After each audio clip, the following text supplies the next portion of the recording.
Hey there, fellow dads. It's great to have you here. I'm Mr. BPOZ, and today we're diving into the intricate world of blended families and co parenting.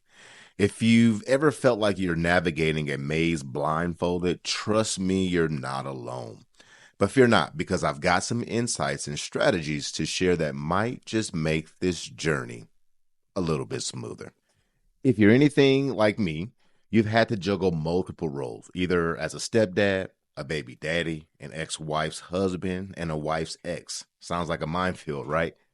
Each of those roles has presented its own challenges through the years of raising my own blended family, from navigating my own daughter going back and forth between households to being a stepdaddy having to deal with my wife's ex husband and his family. Not to mention the distance, the moving pieces, the back and forth travel. I can go on and on.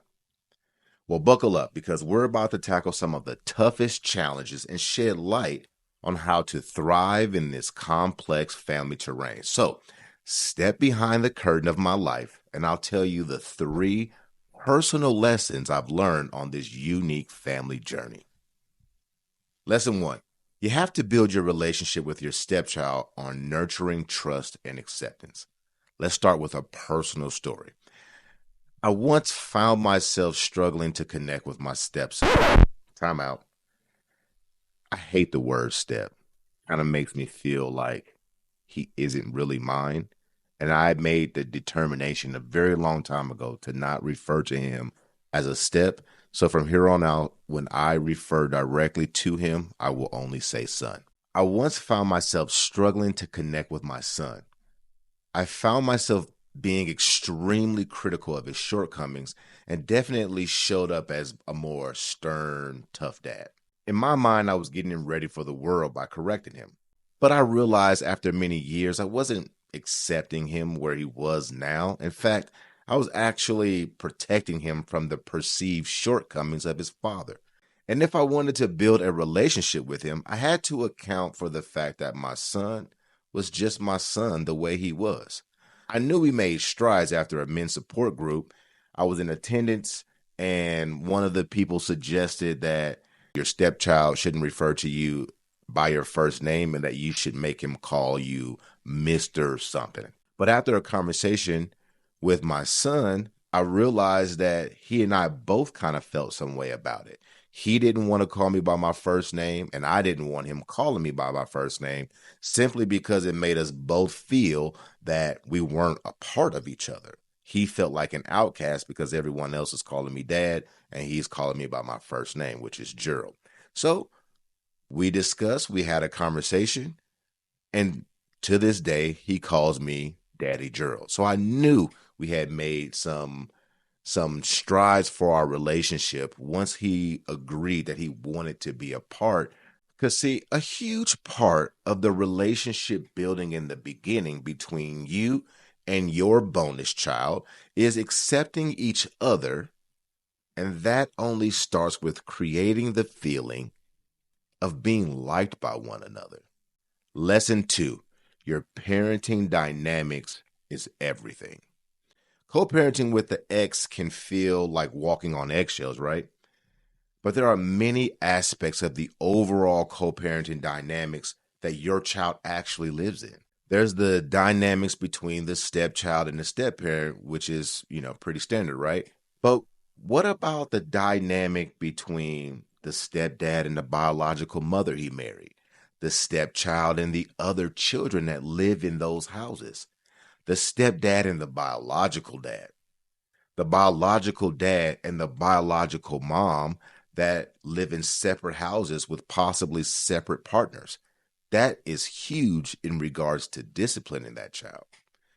And what about just the stepchild themselves having to navigate the separate households? When my oldest daughter was growing up, the hardest thing for her to adjust to was how different the two households were. And she struggled.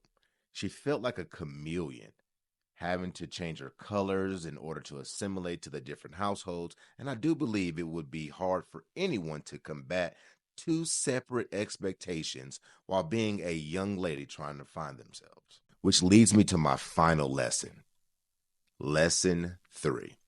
Regardless of the adult's differences, you have to put the child first. Remember, the child is the only person in this equation who didn't have a say or a choice in being in a blended family. In fact, it's not even the best thing for them growing up, considering the statistics show a devastating marriage failure rate for blended families and the external difficulties that children have navigating blended families.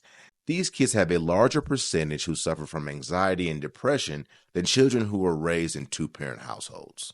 So please, please, please be patient and kind to them as they try to overcome one of the hardest things in their young lives. Because no child should have to go extended periods of time without their other parent, and none of them should have to grow up with only one parent at a time. Yet, we expect them to make the best of that situation.